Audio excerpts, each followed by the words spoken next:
Tax का जो paper है आपका ग्रुप 2, पेपर नंबर बताओ कौन सा है,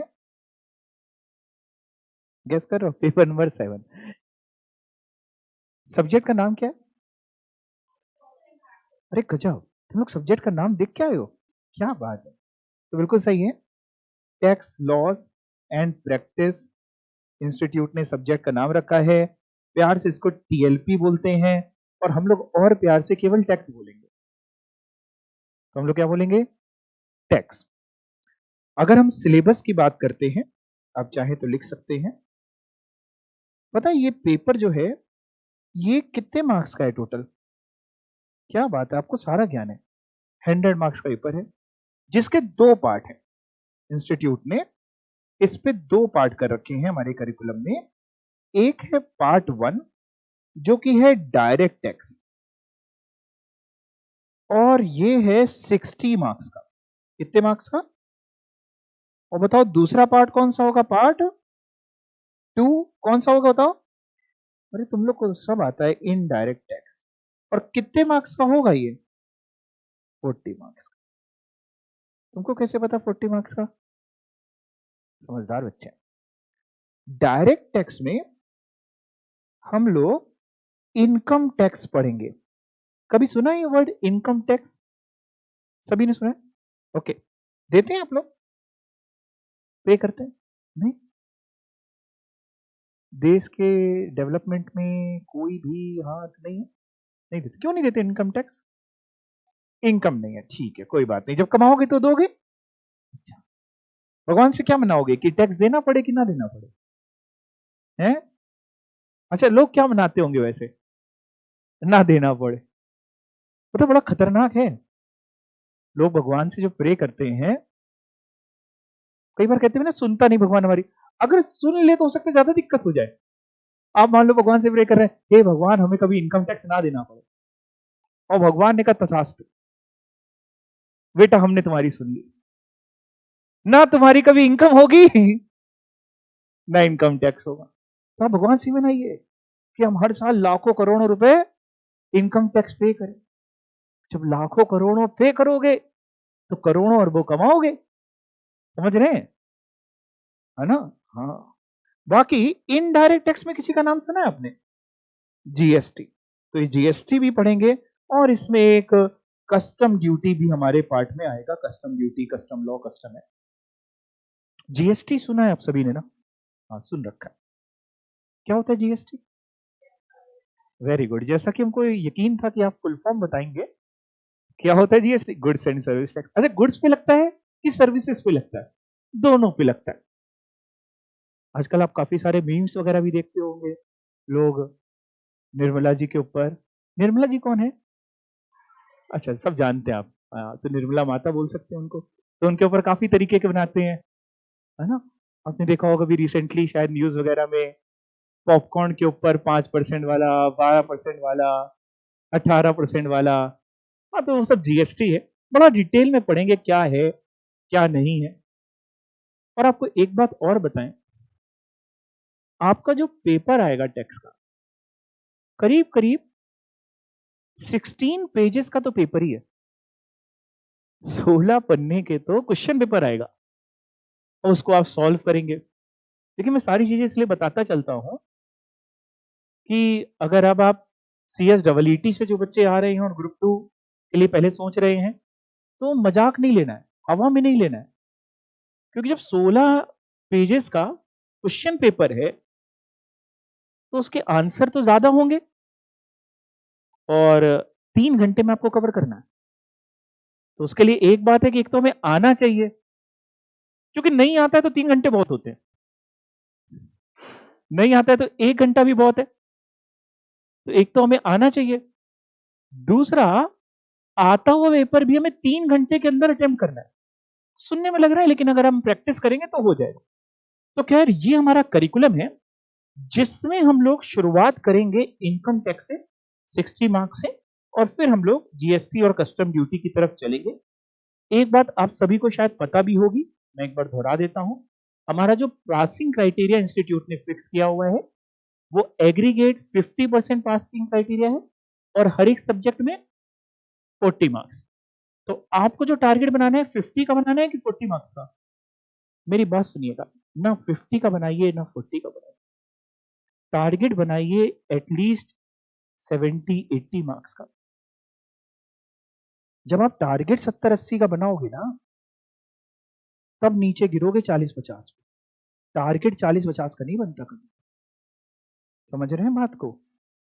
ये बोर्ड्स नहीं है कि यहाँ 90s में मार्क्स आए, यहाँ 40, 50, 60 लाने में मेहनत करनी पड़ती है।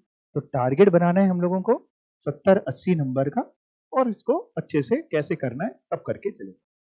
चलिए आज हम लोग जो शुरू करेंगे, सबसे पहले हमारे पास चैप्टर है बेसिक कॉन्सेप्ट का, उससे शुरू करेंगे।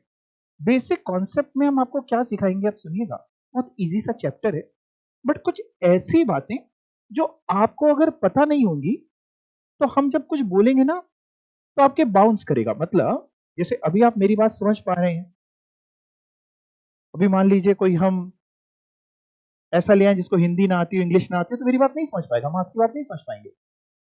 ऐसे ही इनकम टैक्स में कुछ चीजें हैं, कुछ टर्म्स हैं, जैसे कभी हम वर्ड यूज करेंगे प्रीवियस ईयर, कभी हम यूज करेंगे असेसमेंट ईयर, कभी हम यूज करेंगे रेसिडेंशियल स्टेटस, कभी हम यूज करेंगे टोटल इनकम। अब इन सब का क्या मतलब है? और जैसे जैसे ना, अब आपके रिश्तेदारों को भी पता होगा कि आप सीएस कर रहे हैं, पता है ना, मोहल्ले वालों को पता होगा, इन्होंने नहीं बताया, बाकी बताया आप लोगों ने? और नहीं बताओ तो मम्मी पापा तो बता ही देते हैं ना घर से, पता है हमारा बेटा सीएस कर रहा है। अच्छा बेटा को होने में तो, अरे मम्मी मत बताओ कहाँ होने वाला है जो तुम अच्छा, और पड़ोसियों की भी डिमांड होती है, वो भी ना चुटकी काटते हैं, अच्छा सीएस कर रहे हो? आपने कहा हाँ आज टैक्स पढ़ के आए हैं। अच्छा बेटा एक काम करो, मेरी जरा ना ये 15,28,000 रुपए हमने इस साल कमाया, मैं टैक्स निकाल दो। अब उसको आप नहीं ये ज्ञान देंगे, अभी तो शुरू किया है ये वो कहेगा लोगों को हम निकाल के दो। जैसे ही लोगों को पता चलता है ना, उनकी एक्सपेक्टेशंस आपसे बहुत बढ़ जाती हैं, वो हर जगह आपको टेस्ट करेंगे, चाहे वो आपके रिश्तेदार हो, फ्रेंड हो, आस पड़ोस वाले हो। तो उसमें आपको खरा उतरना है, ना आपको अपना नाम खराब करना है ना मेरा। तो हम लोग बड़ा बेसिक से चलेंगे। सबसे पहली बात ये होती है कि जब हम किसी का टैक्स निकालते हैं, तो एक तो टैक्स रेट्स पता होने चाहिए, टैक्स कैसे निकलता है सब बताएंगे, बट उससे भी पहले हमें कुछ बातों का ध्यान देना पड़ता है। जैसे कि सबसे पहली बात कि हम जिसका टैक्स निकालने वाले हैं वो कौन है, वो कौन सा पर्सन है। पर्सन ये वर्ड आप सभी ने सुन रखा है, यस और नो? पर्सन का मतलब जैसे आप सब पर्सन हैं, हम लोग पर्सन है, बट यहां पे इनकम टैक्स में पर्सन में केवल ह्यूमन बींग्स नहीं आते, आर्टिफिशियल पर्सन्स भी आएंगे। 7 लोग हम आपको पढ़ाएंगे जो पर्सन की डेफिनेशन में आते हैं। मतलब जब हम पर्सन बोलेंगे तो हम पर्सन में इंडिविजुअल भी बोल रहे होंगे, एचयूएफ नाम सुना है कभी एचयूएफ का? एचयूएफ भी बोल रहे होंगे, कंपनी भी बोल रहे होंगे, फर्म भी बोल रहे होंगे, AOP, BOI, artificial judicial person, local authority, ये सब बोल रहे होंगे। क्या मतलब होता है सब समझाऊंगा, जो जो मैंने बोल गया, AOP, BOI, association of person, EOI का full form body of individual, सब समझाऊंगा आपको। तो हम एक तो ये चेक करते हैं कि हम जिसका टैक्स निकाल रहे हैं वो कौन है, क्योंकि टैक्स रेट डिफर करते हैं, इंडिविजुअल का टैक्स रेट अलग है, कंपनी का टैक्स रेट अलग है, फर्म का टैक्स रेट अलग है। तो हमें एक तो ये चेक करना पड़ेगा कि हम किसका टैक्स रेट निकाल लें। दूसरी बात, कौन सी इनकम आपकी इंडिया में टैक्सेबल होगी और कौन सी इनकम आपकी इंडिया में टैक्सेबल नहीं होगी, ये डिपेंड करता है आपके रेसिडेंशियल स्टेटस पे। जैसे मान लो आपका कोई दूर का कजिन ऑस्ट्रेलिया में रहता है, अब उसने आपसे पूछा कि यार ये मैं वहां जॉब करता हूं, मैंने वहां से ना सैलरी मिली मेरे को, और वो पैसा मैंने अपने मम्मी पापा को इंडिया में ट्रांसफर कर दिया, हमको वहां से इतने ऑस्ट्रेलियन डॉलर मिले थे और हमने अपने मम्मी पापा को यहाँ पे रेमिट कर दिया, ट्रांसफर कर दिया। क्या हमें इंडिया में टैक्स देना पड़ेगा? इस बात का जवाब छुपा है उसके रेसिडेंशियल स्टेटस पे कि इस साल वो इंडिया का रेसिडेंट था कि नॉन रेसिडेंट था, और उसके हिसाब से उसकी इनकम टैक्सेबल होगी, कौन सी टैक्सेबल होगी कौन सी नहीं, वो भी सिखाएंगे। यानी हमारे यहां पे जो इनकम टैक्सेबल होती है वो रेसिडेंशियल स्टेटस के हिसाब से होती है। जैसे गेस करो, अगर आपको अपना रेसिडेंशियल स्टेटस निकालना पड़े, अभी आपने पढ़ा नहीं है लेकिन ऐसे ही गेस करते, तो क्या लगता है आप रेसिडेंट निकलेंगे कि नॉन रेसिडेंट निकलेंगे? रेसिडेंट। सर उन्नाव से आके कभी गए? रेसिडेंट निकलेंगे। बट कैसे निकालते हैं वो सीखेंगे। फिर उसके बाद सीखेंगे कि उसकी इनकम कैसे कंप्यूट करते हैं।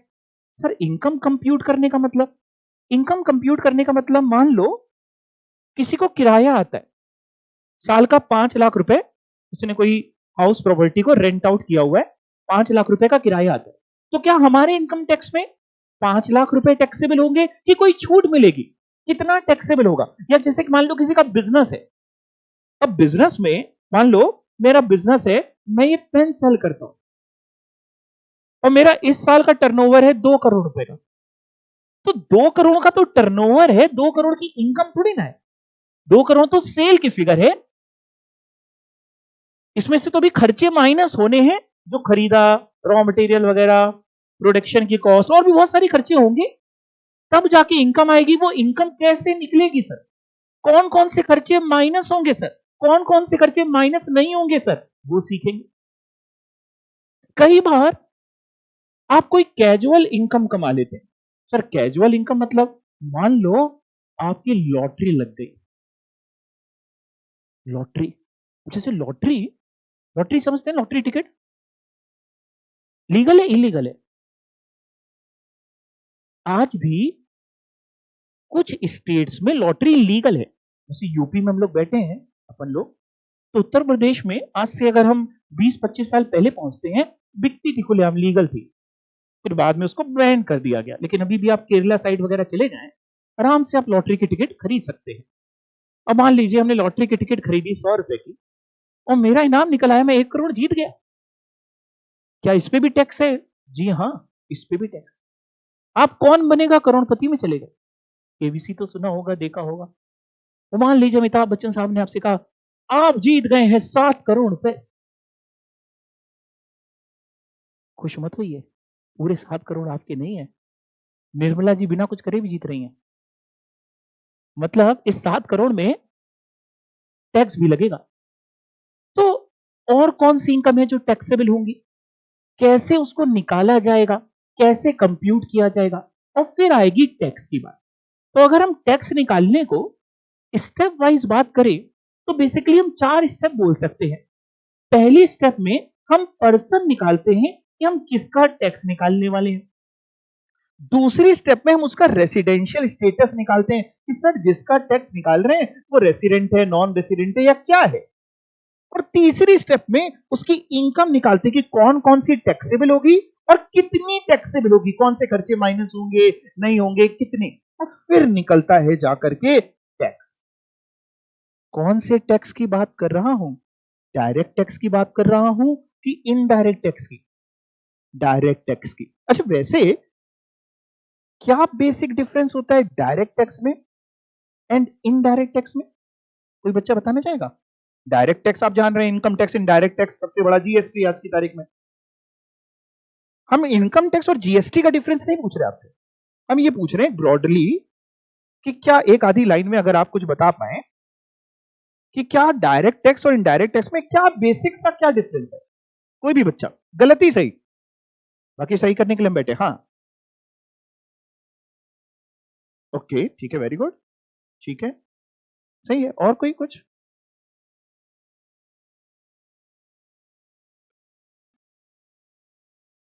ठीक है, ठीक है, ठीक, वेरी गुड। और कोई जो भी आपके दिमाग में आता हो। देखिए है क्या, डायरेक्ट टैक्स वो टैक्स है जिसका incidence and impact same person पे पड़ता है। सर क्या बोलने का मतलब है आपका? इंसिडेंस का मतलब है कि कौन उसको पे कर रहा है, और इम्पैक्ट का मतलब होता है अल्टीमेट बर्डन। तो जैसे डायरेक्ट टैक्स की अगर मैं बात करता हूं, मान लीजिए कल को जब आप क्वालिफाई हो जाएंगे, आपकी जॉब लगी, सैलरी आई, तो वो इनकम टैक्स जो उसके ऊपर बनेगा वो आप ही तो पे करेंगे। लेट्स से आपका टैक्स बना 5 लाख का, तो 5 लाख आप ही तो पे करेंगे, उसका बर्डन भी आप ही झेलेंगे। ऐसा तो है नहीं कि बगल में आपके पड़ोस में शर्मा जी रहते हैं, शर्मा जी की बेल बजा के कहेंगे लाओ 5 लाख रुपए लाओ, टैक्स जमा करना है। नहीं जी, डायरेक्ट टैक्स है, जिसके ऊपर उसका बोझ है वही उसको पे कर रहा है। इंसिडेंस वो जो पे करता है, इंपैक्ट जिसके ऊपर बर्डन है। बट जब हम इनडायरेक्ट टैक्स की बात करते हैं, इनडायरेक्ट टैक्स में incidence as well as impact दो डिफरेंट पर्संस पे पड़ता है। कहने का मतलब अगर इसको एक सिंपल भाषा में समझने की कोशिश करें, तो जैसे मान लीजिए आपने कोई प्रोडक्ट कभी ना कभी खरीदा होगा, बहुत सारे खरीदते हैं, उसमें एमआरपी लिखी होती है, और आमतौर पे एमआरपी में के आगे ब्रैकेट में लिखा होता है, हाँ आपने पढ़ा है, inclusive of all taxes. That means कि उसके अंदर टैक्स का कोई ना कोई सर्टेन अमाउंट जुड़ा हुआ है। मान लीजिए आपको मन किया कि चलो पार्ले जी बिस्किट खाते हैं, तो आप बगल वाली शॉप में गए, वहां पे आपने पार्ले जी का बिस्किट खरीदा 5 रुपए का, और इंक्लूसिव ऑफ ऑल टैक्सेस था, तो उसमें कोई ना कोई टैक्स जुड़ा है। एज्यूम कर लेते हैं कि उसमें 1 रुपए का जीएसटी जुड़ा है, मान लिया हमने, यानी 4 रुपए का बिस्किट है, 1 का टैक्स है। अब आप तो शॉपकीपर को 4 देंगे कि पूरे 5 देंगे? 5 देंगे। आपने उसको 5 दिए, आपकी रिस्पॉन्सिबिलिटी खत्म, आप आराम से उसको चाय में डिप करके खाइए। जीएसटी जमा करने की जिम्मेदारी किसकी?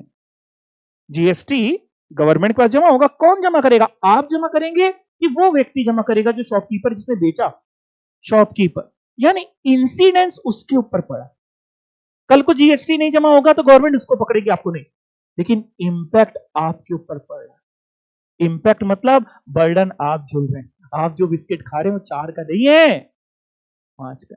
तो इनडायरेक्ट टैक्स में incidence as well as impact अलग अलग वक्त के ऊपर पड़ता है। बट अगर हम डायरेक्ट टैक्स की बात करें तो वो सेम व्यक्ति, सेम पर्सन पर।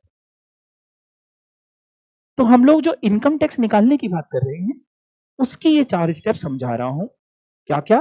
पहली स्टेप में ये याद नहीं करनी। देखिए ऐसा नहीं है, इस ऑब्जेक्टिव से मत पढ़िएगा टैक्स को कि आज बैठ के रट डालेंगे, वो संभव नहीं। हमेशा याद रखिएगा, मैं एक चीज आपको बताऊं, टैक्स जो है वो समुद्र है। बहुत गहरी बात है मेरी, और उसकी कुछ छींटें आपके करिकुलम में डाली गई। समुद्र समझते हैं, उसके बाद नदी भी नहीं बोल रहा हूं, कुछ छींटे बोल रहा हूं। वो छींटे इतनी भयानक है कि इंसान नहाते नहाते थक जाता है। तो अगर हम रटने बैठेंगे तो नहीं होएगा, लेकिन अगर हम समझने बैठेंगे तो काम हो जाएगा। तो हमें 4 स्टेप रटनी नहीं। पहली स्टेप हमें क्या निकालना होगा? Category of person. दूसरी स्टेप में रेसिडेंशियल स्टेटस। तीसरी स्टेप में टोटल इनकम, एंड देन चौथी फाइनल स्टेप हमारा टैक्स। बट इन 4 स्टेप से भी पहले एक चीज पढ़ेंगे कि प्रीवियस ईयर क्या होता है हमारे इनकम टैक्स में, असेसमेंट ईयर क्या होता है। जैसे आप लोग जब न्यू ईयर मनाते हैं, कब सेलिब्रेट करते हैं? 31 दिसंबर को सेलिब्रेट करते हैं, फिर 12 बजता है, तभी सबको बोलते हैं ना happy new year, happy new year. लोग पी के लौट रहे होते हैं, है ना? हमारा इनकम टैक्स जो है वो जैन टू दिसंबर फॉलो नहीं करता, वो फॉलो करता है अप्रैल टू मार्च। हम लोग इनकम टैक्स में जो हैप्पी न्यू ईयर बोलते हैं वो 1 अप्रैल को बोलते हैं। हम लोग फाइनेंशियल ईयर फॉलो करते हैं, और ये आपकी मर्जी नहीं है कि अप्रैल टू मार्च फॉलो करें कि जैन टू दिसंबर, नहीं। इनकम टैक्स ने मैंडेटरी कर रखा है कि हमारे लिए तो आप क्या फॉलो करेंगे सर? अप्रैल टू मार्च। 1 अप्रैल को वैसे फूल्स डे भी कहते हैं, है ना? बेवकूफ तो हम लोग बन ही रहे हैं टैक्स दे देके। तो खैर, तो आप जो फॉलो करने वाले हैं अप्रैल टू मार्च फॉलो करने वाले हैं।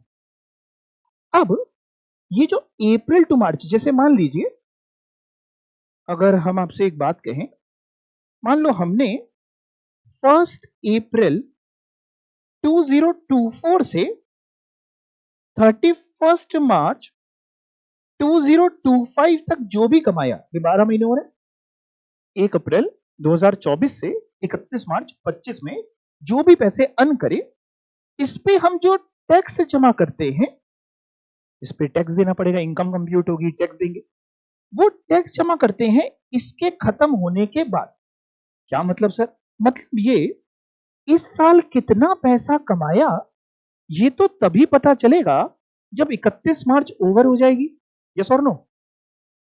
तो इसका जो टैक्स है, इसका जो असेसमेंट है, असेसमेंट मतलब होता है एसेस करना, कैलकुलेट करना, वो इसके जस्ट बाद होता है। मतलब अगर 2024-2025 आपका प्रीवियस ईयर है तो इसका जो असेसमेंट ईयर होता है वो 2025-2026 होगा।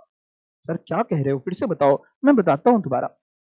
जिस साल की इनकम की आप बात कर रहे होते हैं, जिस साल की इनकम की बात कर रहे होते हैं, the year in which income is earned is known as previous year और फाइनेंशियल ईयर। जिस साल पैसा कमाया, जिस साल की इनकम की आप बात कर रहे हैं, वो है प्रीवियस ईयर या financial year. And the income of the previous year is taxed in the succeeding assessment year. उस साल की इनकम अगले साल टैक्स होगी, और जिस साल टैक्स होगी वो साल कौन सा कहलाता है? Assessment year. तो एक हो गया प्रीवियस ईयर, एक हो गया असेसमेंट ईयर। एग्जाम में जो क्वेश्चन दिया होगा तो या तो ऐसे बोलेगा कि सर इनकम कंप्यूट कर दीजिए या इनकम टैक्स कंप्यूट कर दीजिए असेसमेंट ईयर 25-26 के लिए। अगर ऐसे बोल रहे हैं असेसमेंट ईयर 25-26 के लिए, तो इसका मतलब है वो कहना चाह रहा है प्रीवियस ईयर 24-25 का टैक्स निकाल दो। प्रीवियस ईयर 24-25 में जो कमाया उसका टैक्स निकाल दो। या तो ऐसे बोलेगा कि सर इस पे इनकम या टैक्स या दोनों ही कंप्यूट कर दो प्रीवियस ईयर 24-25 के लिए। तो previous year 24-25 means assessment year 25-26, दोनों एक ही बात है। अगर प्रीवियस ईयर कोई आपसे 24-25 बोलते, 24-25 समझ रहे, 2024-2025, तो प्रीवियस ईयर अगर कोई 24-25 बोलता है या असेसमेंट ईयर 25-26 बोलता है, दोनों एक ही चीज। और कहां से शुरू होता है? अप्रैल से शुरू होता है और कहां खत्म होता है? मार्च में खत्म होता है। वैसे तो अप्रैल से शुरू होगा प्रीवियस ईयर और मार्च में खत्म हो जाएगा, लेकिन मान लो एक एग्जाम्पल सोचो, अभी आप कमाते नहीं हो, जब आप क्वालिफाई हो जाओगे, डिग्री मिल गई, उसके बाद जॉब लगी, क्या जरूरी है कि आपकी जो जॉब लगे, जो आपका अपॉइंटमेंट हो, डेट ऑफ ज्वाइनिंग हो, क्या जरूरी है कि वो 1 अप्रैल से ही होगी? हो सकता है आपकी ज्वाइनिंग हुई 1 नवंबर 2024 से, हो सकता है कि नहीं? ऐसे केस में आपके लिए जो पहला प्रीवियस ईयर होगा, जैसे आपकी अगर ज्वाइनिंग हुई, जॉब लगी अभी नई नई, वो लगी है 1 नवंबर 2024, तो आपके लिए जो पहला प्रीवियस ईयर है, पहला अभी कमाना शुरू किया सर, पहला जो प्रीवियस ईयर है वो अप्रैल 2024 से शुरू नहीं होगा। अप्रैल 2024 से क्यों नहीं शुरू होगा? सर उस समय कमाई नहीं थी। तो पहला प्रीवियस ईयर आपका शुरू होगा नवंबर 2024 से, जब से आपने कमाना शुरू किया। सर खत्म कब होगा? खत्म होगा जस्ट इसके बाद जो 31 मार्च आएगी, 31 मार्च में खत्म हो जाता है। यानी कि सर खत्म कब होगा? 31 मार्च। बताओ कौन सी आएगी? 2025। सर कहना क्या चाहते हो? ये तो 12 महीने हो ही नहीं रहे सर। कहां ये 12 महीने हो रहे? हो ही नहीं रहे। हो रहे हैं क्या 12 महीने? नहीं। क्या सर आप ये कहना चाहते हो कि जो पहला प्रीवियस ईयर होता है किसी के जीवन में, जब वो कमाना शुरू करता है या नया बिजनेस खोल रहा है, तो क्या आप ये कहना चाहते हो कि वो 12 महीने से कम का भी हो सकता है? हाँ जी बेटा, मैं यही कहना चाहता हूं कि पहला प्रीवियस ईयर 12 महीने से कम का भी हो सकता है। मान लो हमने एक नया बिजनेस सेटअप किया, 1 जनवरी 2025 को, तो मेरा जो पहला प्रीवियस ईयर है वो 1 जनवरी 2025 से शुरू होगा और खत्म कहां होगा सर? 31 मार्च 2025 की 26 क्या लिखूं? 25 को सर खत्म हो जाए। सर केवल 3 महीने? हाँ जी हाँ, जरूरी थोड़ी ना है कि 12 महीने हो, 3 महीने का भी हो सकता है, अरे 1 दिन का भी हो सकता है भैया। असेसमेंट ईयर क्या होगा? असेसमेंट ईयर तो पूरा 12 महीने का रहता है।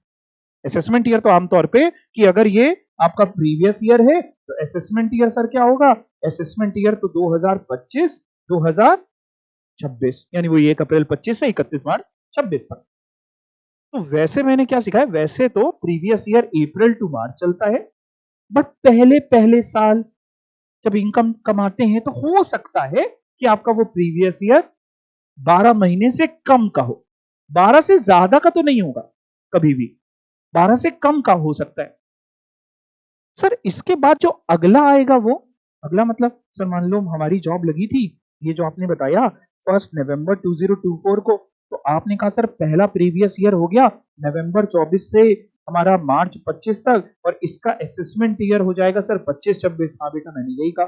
सर अगले साल भी तो हम कमाएंगे, हाँ अगले साल हमारा जो प्रीवियस ईयर शुरू होगा, हर साल कमाएंगे ना, एक ऐसा तो है नहीं हमारे इंडिया में कि एक बार टैक्स दे दो फिर मौज करो, हर साल टैक्स देना जब तक मरना जाओ, समझ रहे हैं? हाँ, तो अगले साल जब आप कमाएंगे तो अगले साल का प्रीवियस ईयर भी क्या लगता है आपको, नवंबर से शुरू होगा कि अप्रैल से शुरू हो जाएगा? अगले साल तो अप्रैल से शुरू हो जाएगा, अब तो जॉब में है ही आप, यानी अगले साल का प्रीवियस ईयर वही 1 अप्रैल 2025 से शुरू हो जाएगा और कहां तक जाएगा, 31 मार्च 2026 2026। सर इसका असेसमेंट ईयर क्या होगा? बेटा अगर प्रीवियस ईयर 25-26 से जैसे 26 में खत्म हो रहा है तो असेसमेंट ईयर क्या होगा? 26-27। एक सीरियल आता था पहले, क्योंकि सास भी तो कभी बहू थी।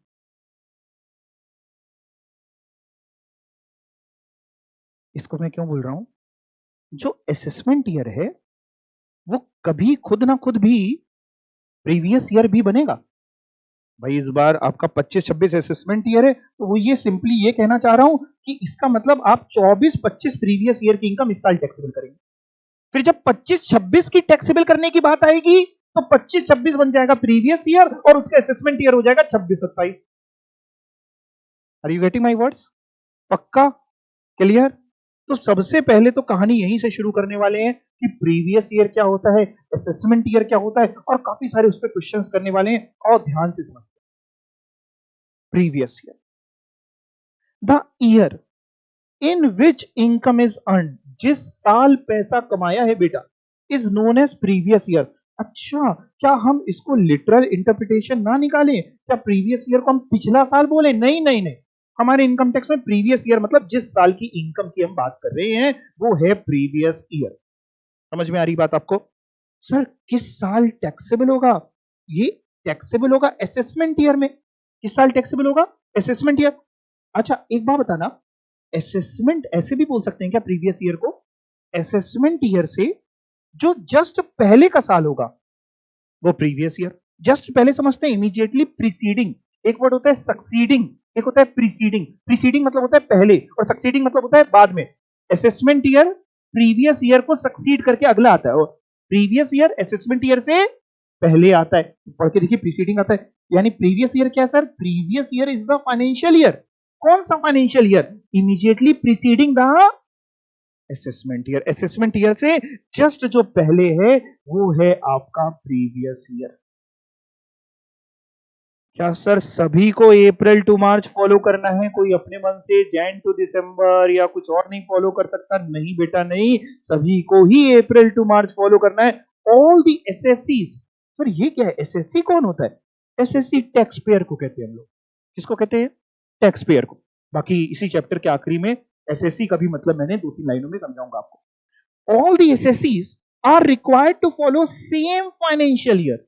सेम मतलब uniform, that is April to March. कोई अपने मन से नहीं कर सकता कि हम जैन टू दिसंबर फॉलो करें। सर लेकिन क्या कोई ऐसा केस है जहां पे आपका previous year April to March ना होके उससे कम का हो?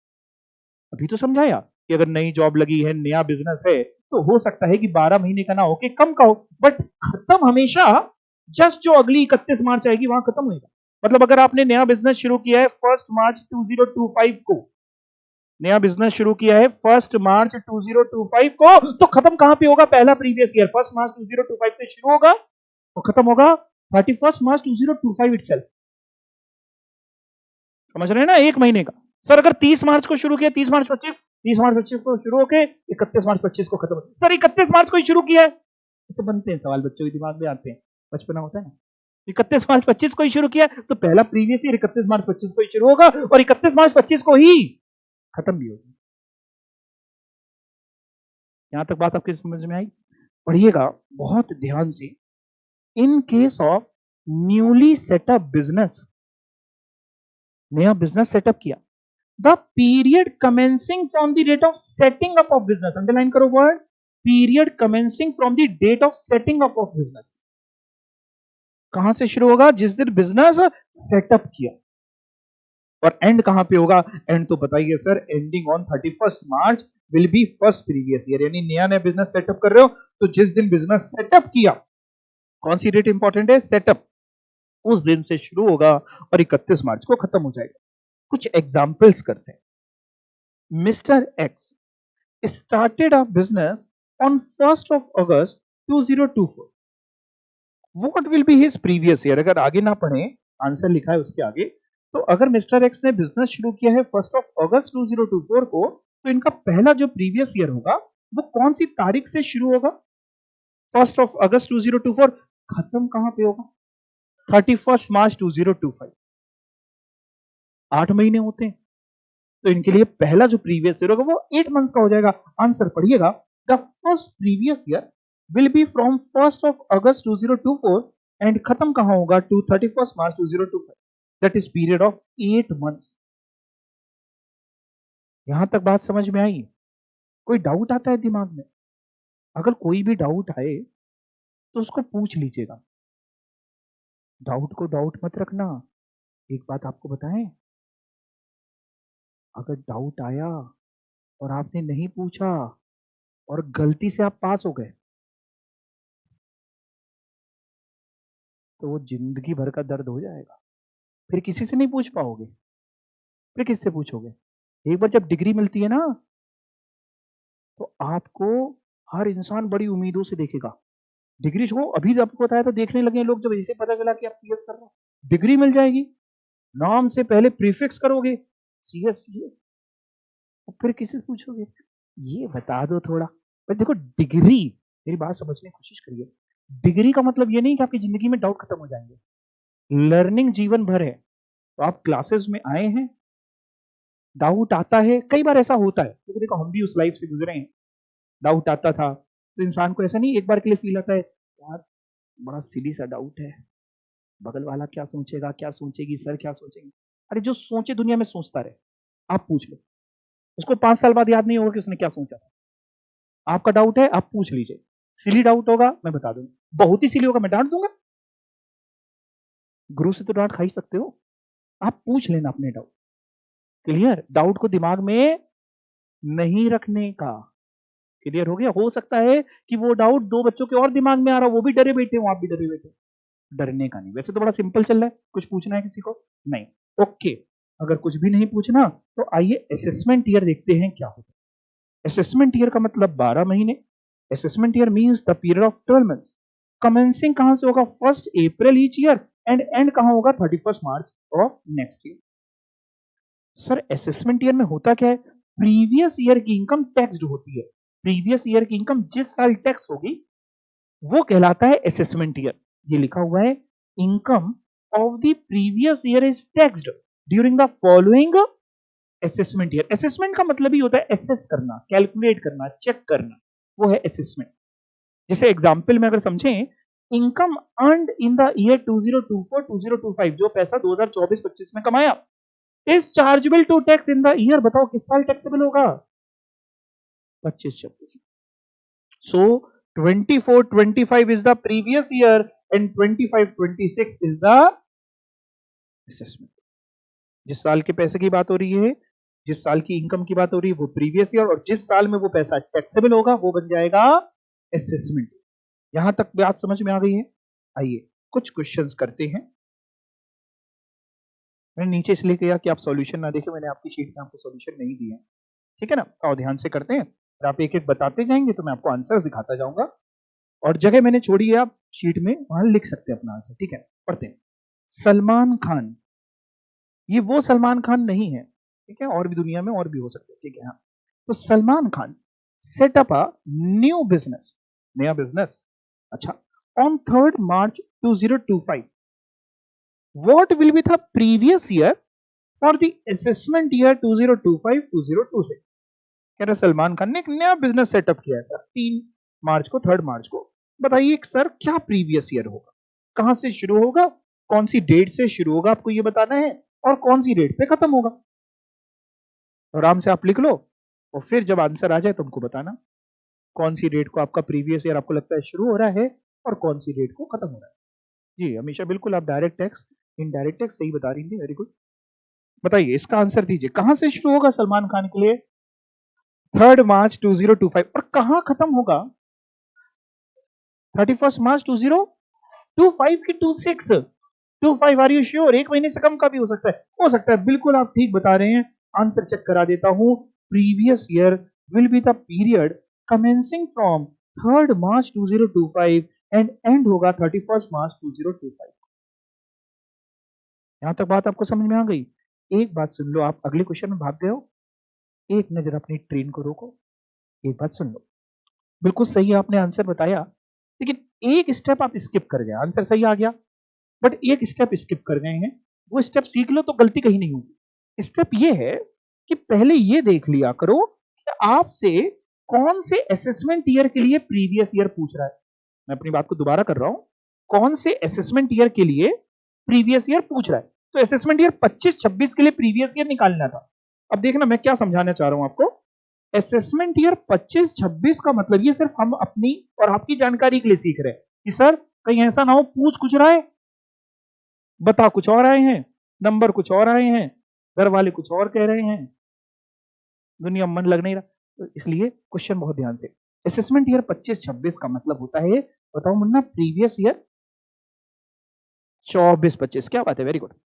और 24-25 आमतौर पे तो शुरू होता है 1 अप्रैल 24 को आमतौर पे, और खत्म होता है 31 मार्च 25 को। बट सर इन्होंने व्यापार शुरू किया 3 मार्च 25, तो क्या ये 3 मार्च 25 इसी के बीच में आएगा, यस और नो?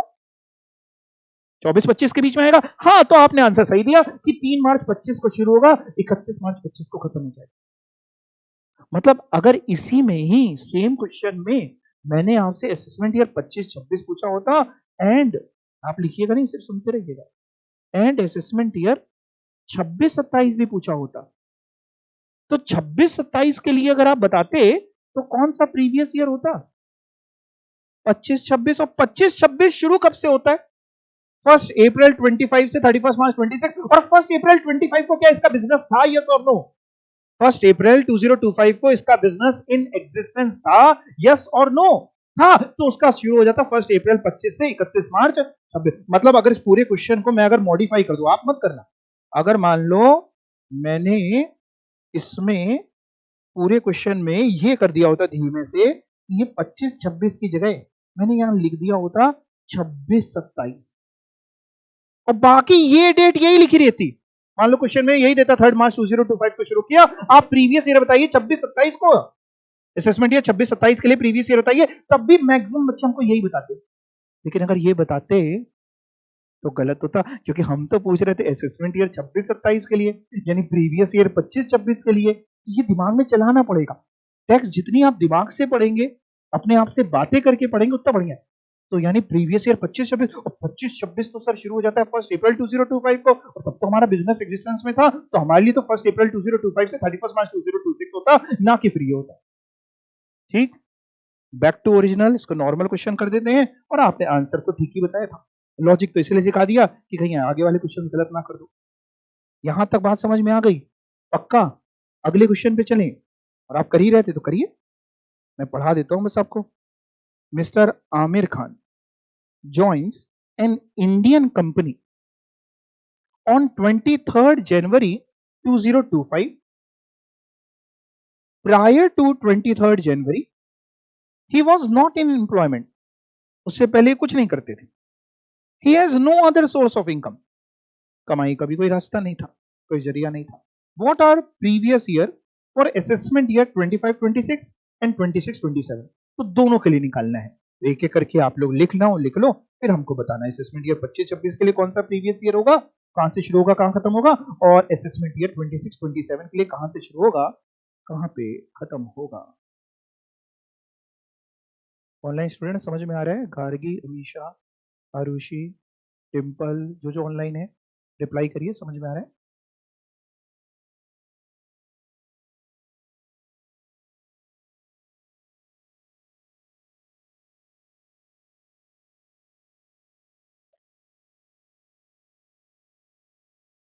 बिल्कुल बेसिक सी चीज है, बट अगर ये नहीं समझ में आई थी, ये ना पढ़ाता मैं, तो फिर आगे चल के हम लोगों को ये दिक्कत आती कि मैं बोलता प्रीवियस ईयर, कहीं लिखा होता है असेसमेंट, या आप यही नहीं पता होता कि ये क्या होता है। बहुत से बच्चों को मैं देखता हूँ यही तकलीफ होती है, उनको कभी यही नहीं सिखाया जाता कि प्रीवियस ईयर असेसमेंट ईयर में क्या फर्क होता है। तो बच्चों की गलती नहीं, इसलिए मेरी कोशिश रहती है कि मैं बिल्कुल बेसिक से जहां जहां जो चीजें जरूरी हैं वो आपको लेके चलूं, ताकि आगे आपको दिक्कत ना हो। बोलो, लिखा आपने? बताओ, असेसमेंट ईयर 25-26 का मतलब, आपने ऐसे दिमाग लगाया असेसमेंट ईयर 25-26 का मतलब प्रीवियस ईयर कौन सा? 24-25, और 24-25 वैसे तो शुरू हो जाता है 1 अप्रैल 2024 को और खत्म होता है 31 मार्च 2025, बट आपका व्यापार जो है या अपनी जॉब जब लगी वो 23 जनवरी 2025 के लगी, तो आपके लिए जो शुरू होगा, बताओ कौन सी डेट लिखी आपने? 23 जनवरी 2025, और खत्म कब किया? 31 मार्च 2025। और दूसरा वाला जो ये था, मैं ग्रीन पेन से लिख देता हूँ, असेसमेंट ईयर 26-27 का मतलब प्रीवियस ईयर 25-26, 25-26 कहां से शुरू होगा? 1 अप्रैल से ही शुरू किया कि जनवरी से शुरू किया? अप्रैल से, ठीक है। 1 अप्रैल 2025 से 31 मार्च, क्लियर हो गया? तो बड़ा आसान था, ये रहा उसका आंसर, आपने बिल्कुल ठीक बताया है, नोट कर लीजिए, और कर लिया हो तो बहुत ही अच्छी बात है। कुछ पूछना है किसी को? कुछ पूछना है? नहीं? Very good.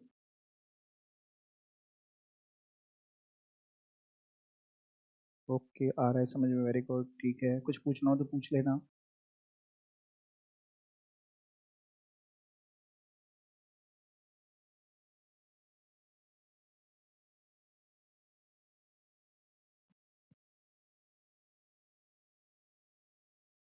अगले क्वेश्चन पे चले?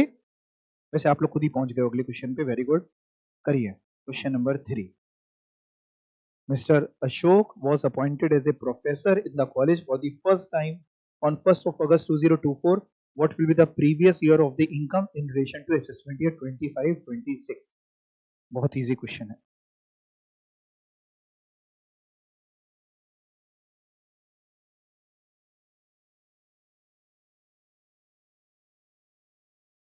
टोटल 9 क्वेश्चंस हैं, एक एक करके करिए, और मैं आपको आंसर भी टैली कराता चलूंगा।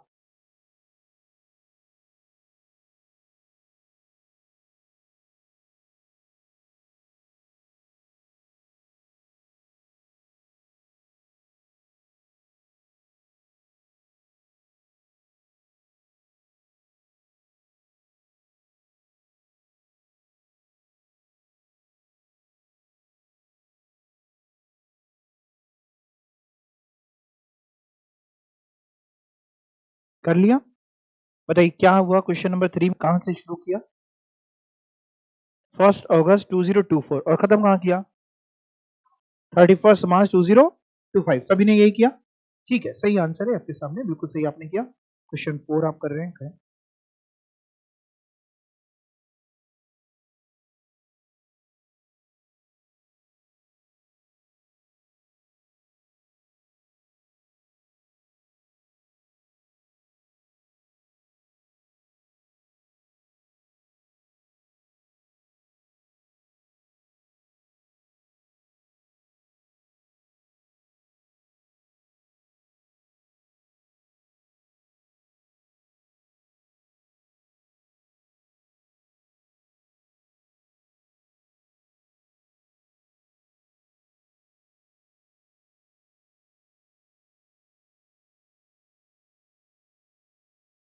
डिम्पल, क्या रिपीट करना है बताइए, मैं रिपीट कर देता हूँ। क्या चीज रिपीट करनी है?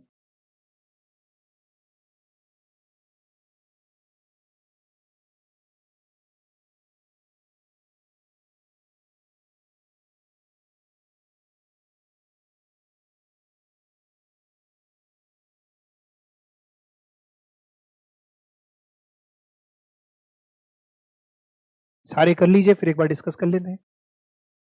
पूरे कर लीजिए सारे क्वेश्चंस, फिर एक साथ डिस्कस कर लेंगे।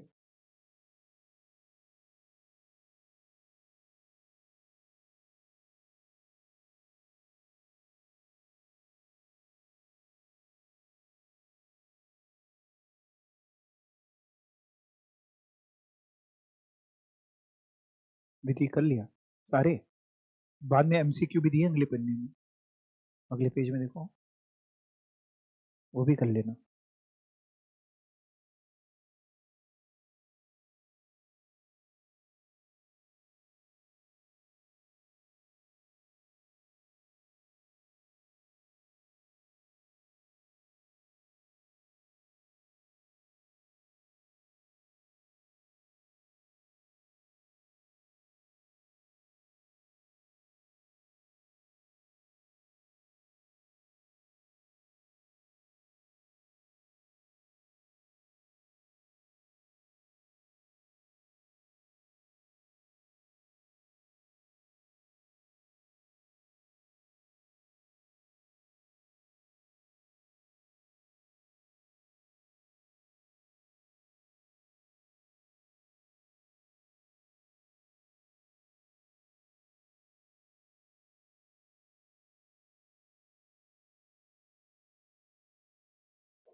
बताइएगा, हो गया डन? कर रहे हैं, करिए फटाफट करिए।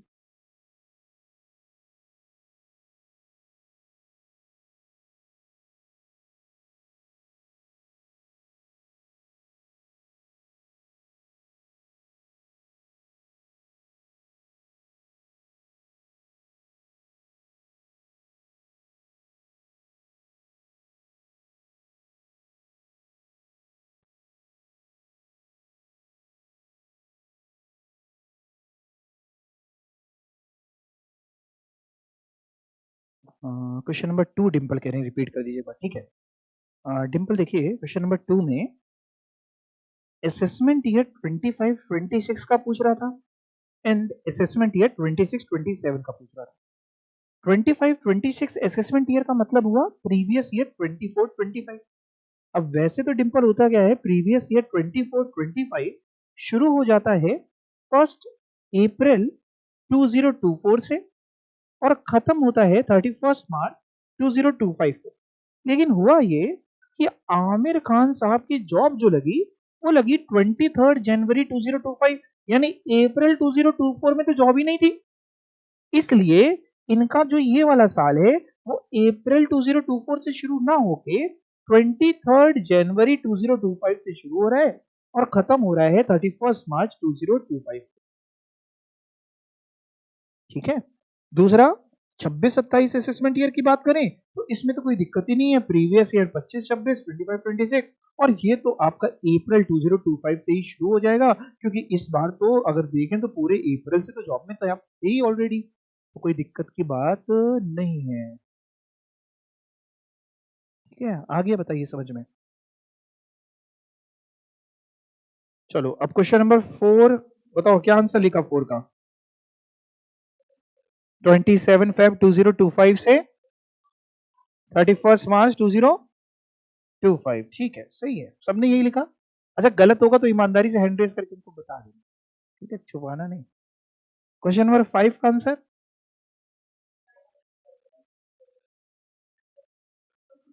इजी था, बिल्कुल ठीक, 572024 से 31 मार्च 2025।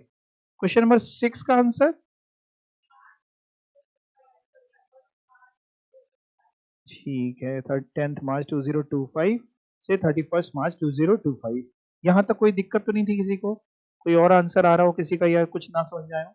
आ रहा था, ओके। 7 में 3 अलग अलग केसेस थे, इसमें निकालना था what will be the assessment year in the following cases. तो जैसे आपने पहले वाला जो था 4 सितंबर 23, 24-25 की 25-26 की 23-24, आर यू श्योर? 24-25 वाले कितने?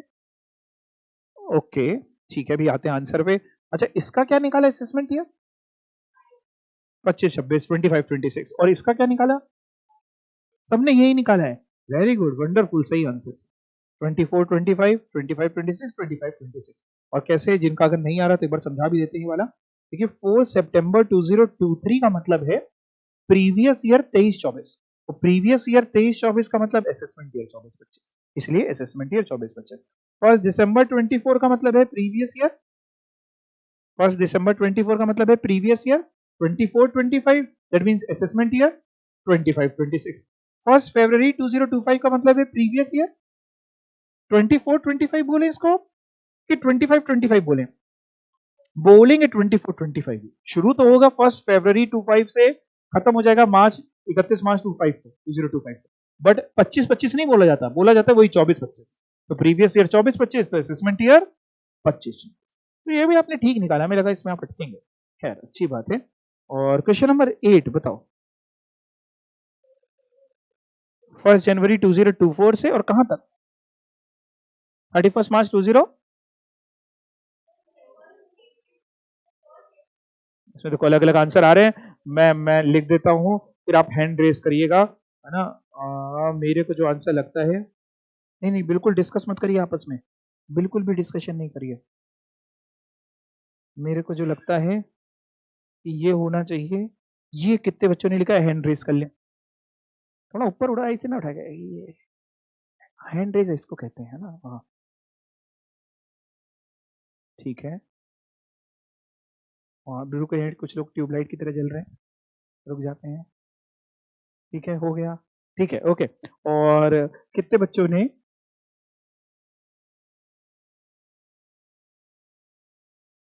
ये लिखा है, वो हैंड रेस करें।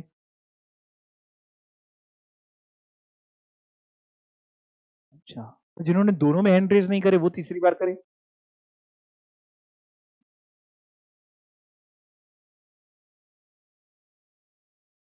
ये जो पहला वाला ऑप्शन था 1 जनवरी 24 से 31 मार्च 24, ये गलत है। तो जो बच्चों ने ये लिखा है जनवरी से मार्च, उन्होंने सिर्फ लिख दिया बिना कोई भी दिमाग लगाए, उन्होंने ये देखा नहीं कि कौन से असेसमेंट ईयर के लिए पूछा जा रहा है। और जिन बच्चों ने दूसरा वाला ऑप्शन बताया है वो बड़े इंटेलिजेंट बच्चे हैं, वो मेरी एक एक बात को बड़े ध्यान से सुन रहे हैं। उन्होंने कहा कि सर ने क्वेश्चन नंबर 1 में बताया था कि पहले ये चेक कर लो कि कौन से असेसमेंट ईयर के लिए निकालना है, क्या पूछा गया है। तो भैया देखो बहुत ध्यान से, बहुत ध्यान से, जो बच्चों का नहीं आया देख लो, ताकि अब दोबारा गलती ना हो। आपसे पूछा क्या जा रहा है? आपसे पूछा जा रहा है असेसमेंट ईयर 25-26 के लिए। असेसमेंट ईयर 25-26 का मतलब होता है प्रीवियस ईयर, बोलो क्या? 24-25। और प्रीवियस ईयर 24-25 शुरू होता है 1 अप्रैल 24 को, और 1 अप्रैल 24 को तो तुम्हारा बिजनेस था ना। जनवरी 24 को शुरू किया तो अप्रैल 24 में तो तुम्हारा बिजनेस था ना। बात समझ में आई कि नहीं? तो यानी इसका आंसर होगा अप्रैल से मार्च। जो बच्चे जनवरी टू मार्च कह रहे हैं वो क्यों गलत कह रहे हैं, एक बार और समझाते हैं। भाई आप अगर ये कह रहे हैं 1 जनवरी 2024 से मार्च 2024, तो आप कहना चाह रहे हैं प्रीवियस ईयर 23-24। प्रीवियस ईयर 23-24 का मतलब होता है असेसमेंट ईयर 24-25। अगर मैंने असेसमेंट ईयर 24-25 के लिए पूछा होता तो आपका आंसर सही होता, बट मैंने तो पूछा है आपसे 25-26 के लिए। आ गई गलती समझ में? पक्का? तो सही, जिनका गलत था सही नोट करिए, 1 अप्रैल 24 से मार्च 25।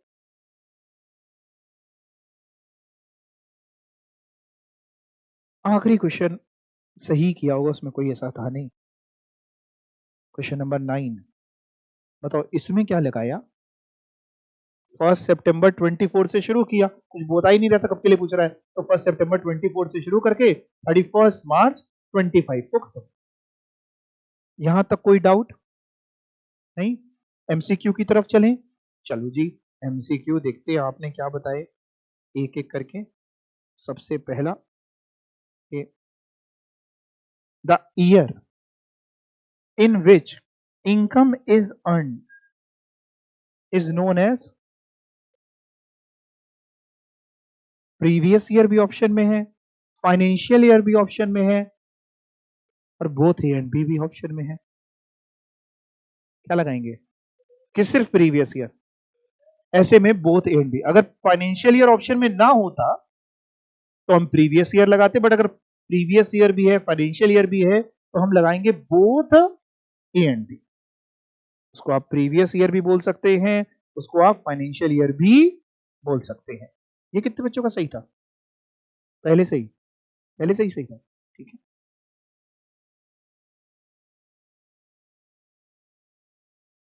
Doctor Ashok commenced medical practice on 1st September 2024.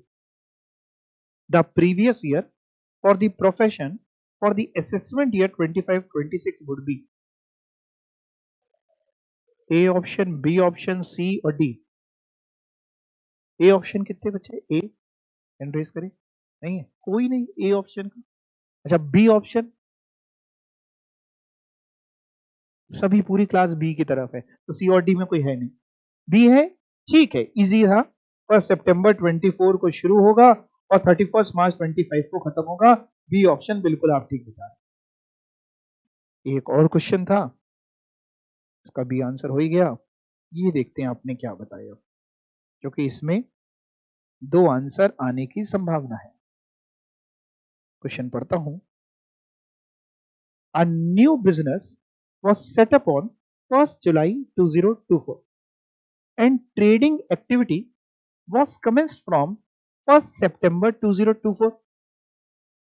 The previous year would be the period commencing from 4 options हैं। 1st April 24 to 31st March 25, 1st July 24 to 31st March 25, C option 1st September 24 to 31st March 25, D option 1st October 24 to 31st March 25। Question सभी ने पढ़ लिया है। अब इसमें एक एक करके मैं आपसे आंसर्स पूछ लेता हूं। सबसे पहले ए ऑप्शन जिन बच्चों को लगता है वो हैंड रेज कर लें। ए ऑप्शन, ओके ठीक है, तो एक आ गया मेरे पास ए का भी, ठीक है। और बी ऑप्शन जिन बच्चों को लगता है, बी ऑप्शन, ओके बी के भी हैं कुछ। सी ऑप्शन, सी वाले भी हैं। डी ऑप्शन, सी वाले ज्यादा थे, है ना। और डी ऑप्शन, डी किसी को लगता है? किसी को भी नहीं लगता डी?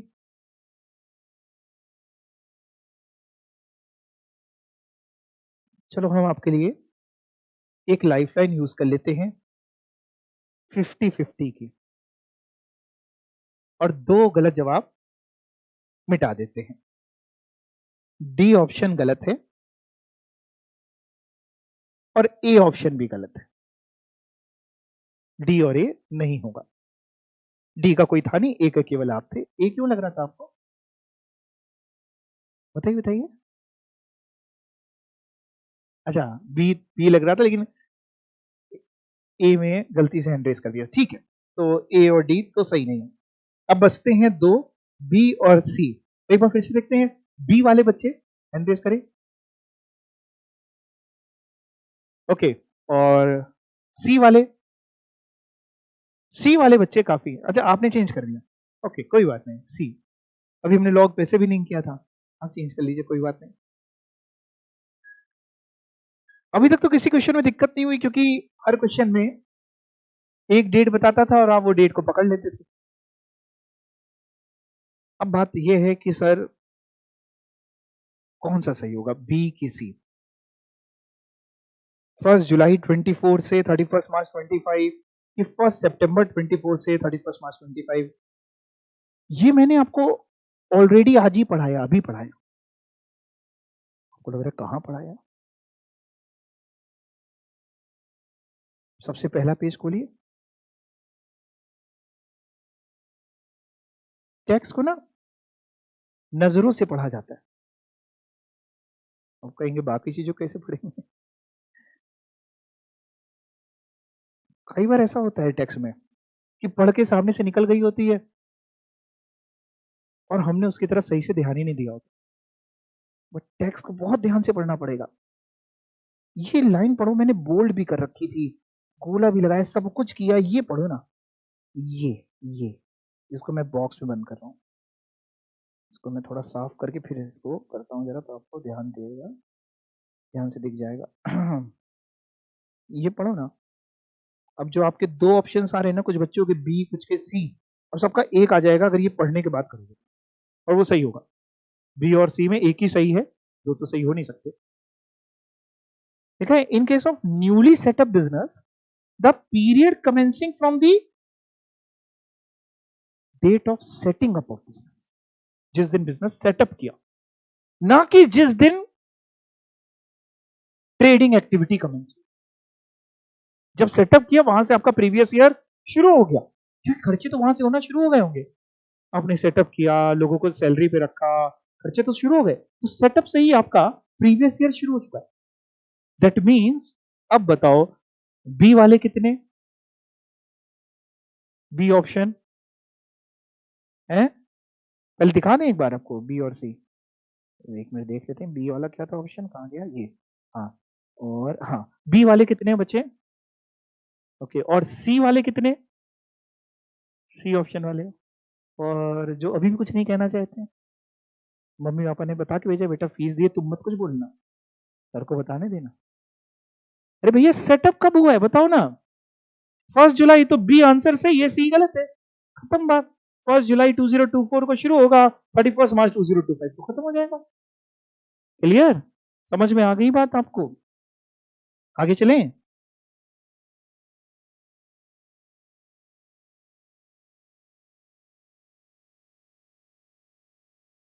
दिमाग चल रहा है ना आप लोगों का, जब चलना बंद हो जाए तो हमको बता देना। चले ना आगे, पक्का। चल, वैसे आपने देखा अभी, मेरी तरफ देखिए, आपने अभी देखा कि आप जिस साल पैसा कमाते हैं, उस साल का पैसा अगले साल टैक्सेबल होता है। जिस साल पैसा कमाते हैं, उस साल का पैसा नेक्स्ट ईयर में टैक्सेबल होता है। दैट मीन्स अगर हमारा प्रीवियस ईयर 24-25 है, तो हमारा असेसमेंट ईयर होगा 25-26। जो प्रीवियस ईयर है उसका जो अगला साल होगा वो असेसमेंट ईयर होगा। लेकिन कुछ ऐसे केसेस हैं, कुछ ऐसी एक्सेप्शंस हैं जो इस रूल से थोड़ा डिविएट करती है। कुछ ऐसे केसेस हैं जहां पे जो प्रीवियस ईयर होता है वो ही असेसमेंट ईयर होता है सर। मान लो इनकम टैक्स डिपार्टमेंट को ऐसा लगता है कि सर अगर हमने इनसे टैक्स लेने में देरी कर दी, तो इन्होंने सही इशारा किया कि देरी कर दी तो कहीं देर ना हो जाए, कहीं देर ना हो जाए, ऐसा ना हो जाए कि वो छूमंतर हो जाए, फिर आप टैक्स उससे बाद में ले ही ना पाओ। इसलिए इनकम टैक्स डिपार्टमेंट ने 5 ऐसे केसेस बनाए जहां पे उन्होंने कहा कि जो प्रीवियस ईयर होगा वो ही होगा असेसमेंट ईयर। मैंने इससे जस्ट पहले वाले बैच में ये इंपॉर्टेंट मार्क करवाया था, और इस बार के एग्जाम में 5 नंबर का ये क्वेश्चन आया, स्ट्रेट फॉरवर्ड, केवल ये 5 पॉइंट लिखने हैं, 5 नंबर पूरे अंदर।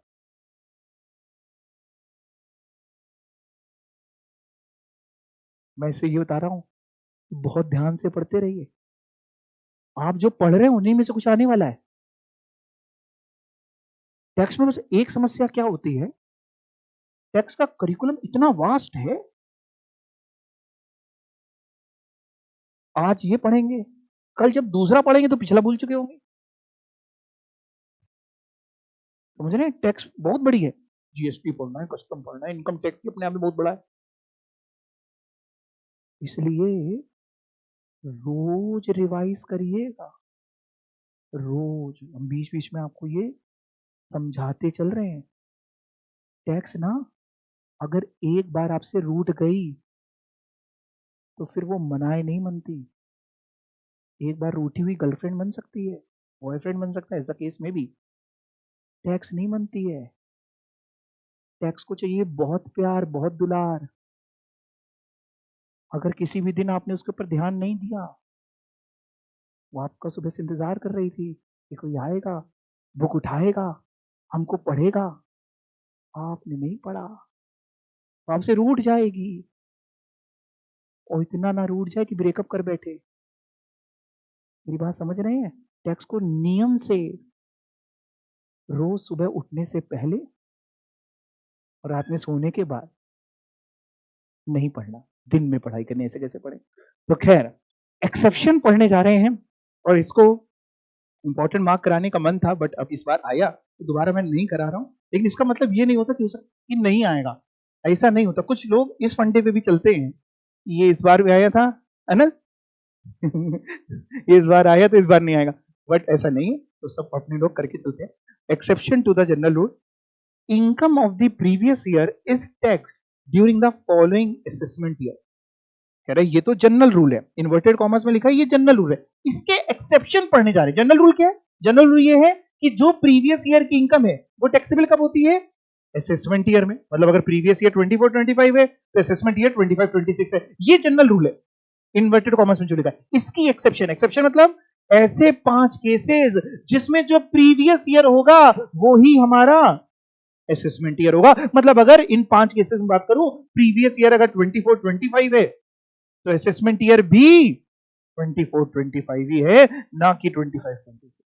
तो सर ऐसे कौन से 5 केसेस है? और पहले ये हेडिंग एक बार और पढ़ो, ये वाली। In the following situation, income of the previous year of an SSC is taxed in the previous year itself. जिस साल की इनकम उसी साल टैक्सेबल, यानी जिस साल जो प्रीवियस ईयर वही हमारा असेसमेंट ईयर। कौन से ऐसे 5 केसेस हैं? पहला, income of non resident from shipping. अगर आपका शिपिंग बिजनेस है और आप नॉन रेसिडेंट हैं, शिपिंग बिजनेस मतलब गुड्स इधर से उधर लेके जाते हैं, आपको बदले में फ्रेट मिलता है, भाड़ा मिलता है, तो साहब आपको पोर्ट से क्लियरेंस ही तब मिलेगी जब आप अपने टैक्स के ड्यूज पे कर दोगे। पोर्ट से, कस्टम पोर्ट से जाने को ही तब मिलेगा जब इनकम टैक्स वगैरह पे कर दोगे। सर ऐसा क्यों कर रहे हैं इनके साथ? तुरंत क्यों ले रहे हैं? आराम से ले लीजिए बाद में। ऐसा नहीं कर पाएंगे ना, बाद में पता नहीं लोग कहां हो, कौन सी कंट्री में हो, कौन सी कंट्री में नहीं हो, हम कैसे वसूलेंगे?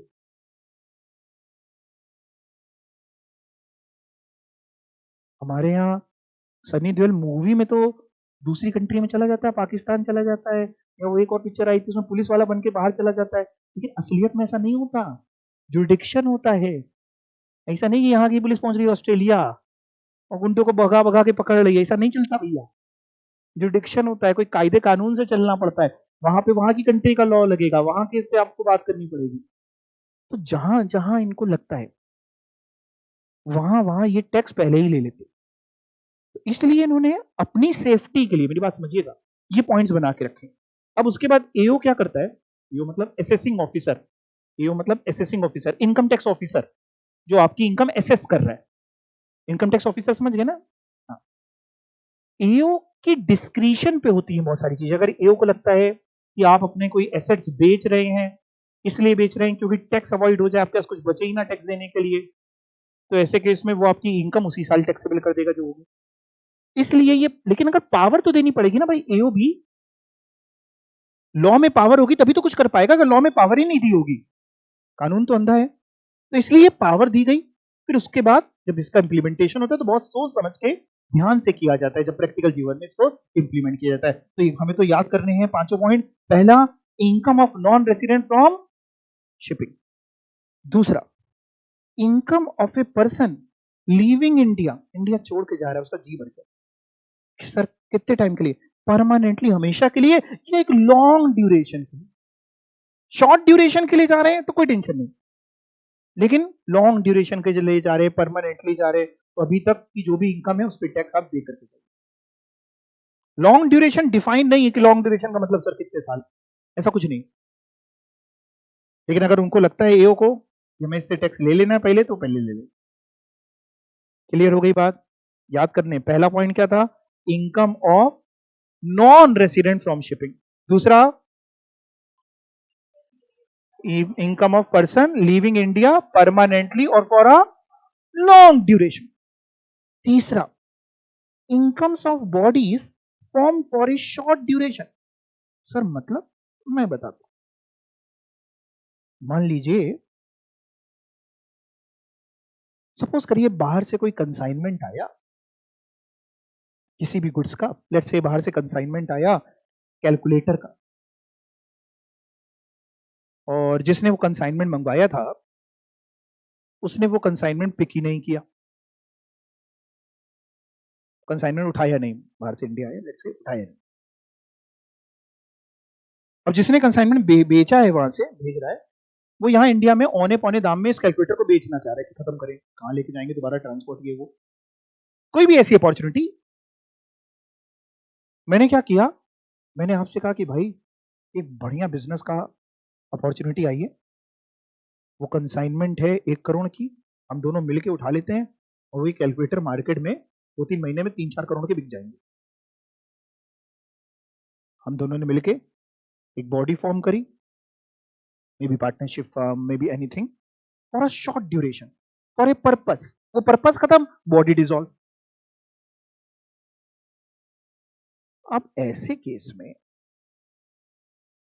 इनकम टैक्स की जो बात आएगी, अगर उसको टाला जाए कि यार ठीक है अभी नहीं बाद में ले लेंगे,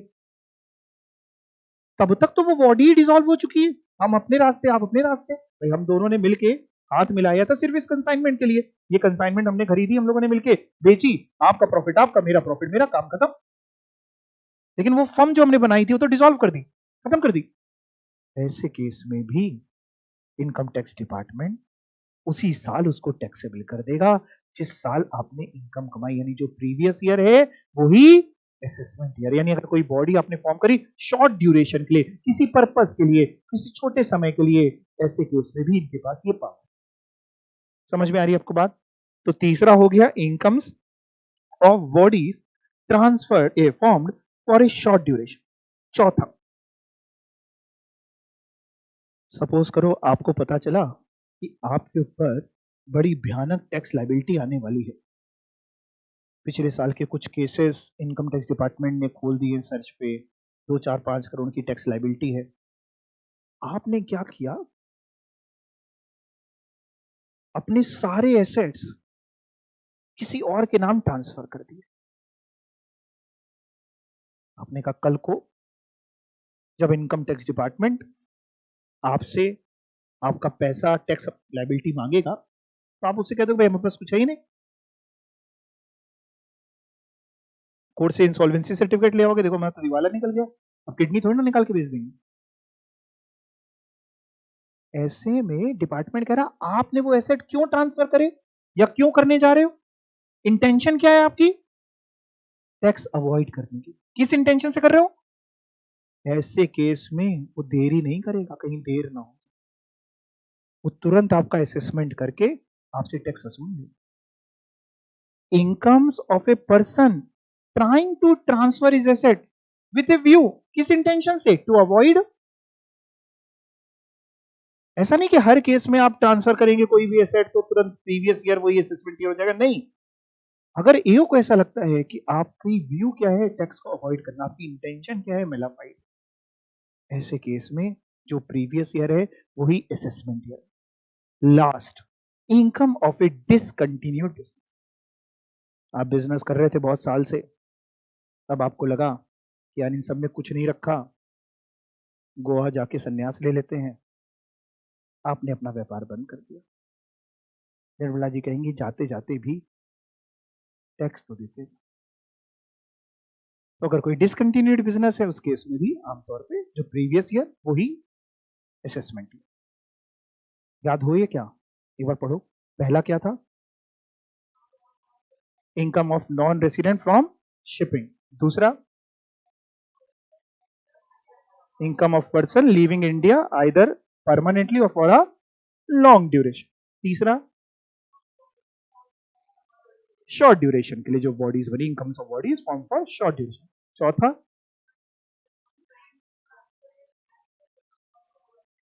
income of a person trying to transfer his asset with a view to avoid tax. और पांचवा इनकम ऑफ डिसकंटिन्यूड बिजनेस। ये तो आप लोगों ने देख देख के बताया, बिना देखे बता पाएंगे? हटा दें इसको, मेरी तरफ देखिएगा, शीट में नहीं। बताइए, पहला income of non resident from shipping, ठीक है। दूसरा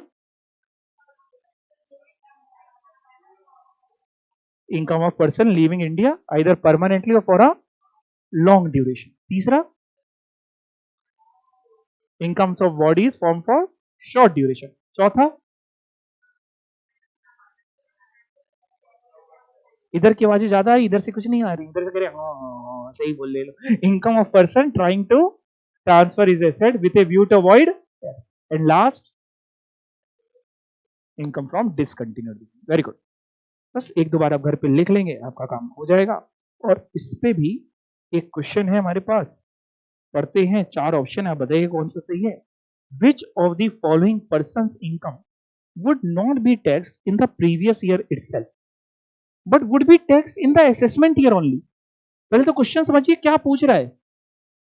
क्वेश्चन समझ गए क्या पूछ रहा है? क्वेश्चन का मतलब बता दो हमको।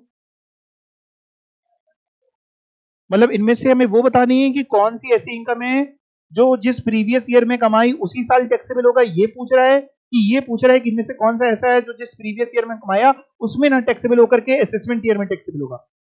हाँ, तो आइए, पहला income of non resident from shipping business in India, income of person living India temporarily for a short stay outside India, incomes of bodies form for short duration, income of discontinued business. बताइए B option बिल्कुल सही, क्योंकि ए सी और D तो ऐसे हैं जिसमें जो प्रीवियस ईयर है वही असेसमेंट ईयर है, बट बी में आप शॉर्ट ड्यूरेशन के लिए जा रहे हैं, जबकि हम लोगों ने तो पढ़ा था परमानेंटली या लॉन्ग ड्यूरेशन के लिए जाते हैं, तो जो प्रीवियस ईयर होता है वही असेसमेंट ईयर होता है। इसलिए बी वाले में आपका जो प्रीवियस ईयर होगा वो असेसमेंट ईयर नहीं होगा, उसका अगला साल जो होगा वो असेसमेंट ईयर होगा। कोई डाउट अगर आपको यहां तक में आता है तो आप पूछ सकते हैं आज की क्लास में। क्लियर हो गया? अगली क्लास में हम लोग यहां से शुरू करेंगे कि पर्सन कौन होता है। शीट मैंने आपको दी है, एक काम कराना, पहले तो आज जितना पढ़ा है उसको रिवाइज कर लेना, फिर आगे ना एक बार रीड कराना, ताकि आप रीड करके आओगे तो जब अगली क्लास में आपको पढ़ाएंगे तो आपको जल्दी और समझ में आए। ठीक है? कोई और डाउट आता है किसी के दिमाग में? हाँ कुछ एक्सेप्शन में जो फर्स्ट पॉइंट है income of non resident from shipping, ये आपको बता दे, इसमें बताइए क्या पूछना चाह रहे हैं। जिनका शिपिंग बिजनेस है, ऐसा नॉन रेसिडेंट जो शिपिंग बिजनेस करता है, शिप चलाता है, जिनको गुड्स माल एक कंट्री से दूसरी कंट्री ले जाता है, उसके लिए उसको भाड़ा मिलता है, वो भाड़ा उसकी इनकम है, वो इनकम यहाँ पे टैक्सेबल होगी एज पर रेसिडेंशियल स्टेटस, तो वो यहाँ पे टैक्सेबल होगी, तो उस पे उससे टैक्स पहले ही ले लिया जाता है। अगर हम इंतजार करेंगे कि चलो ठीक है इस बार पूरे साल जो कमा लो अगले साल ले लेंगे, तो दिक्कत ये होगी अगले साल पता नहीं इंडिया में है वो बाहर है, कहाँ पकड़ेंगे उसको, हम कैसे उससे टैक्स वसूलेंगे, दिक्कत आएगी। ठीक है? और कोई डाउट, और कोई पॉइंट अगर लगता है आप लोगों को, ऑनलाइन वाले बच्चों आपको लगता हो? नहीं? पक्का क्लियर है? हाँ हाँ पूछो पूछो।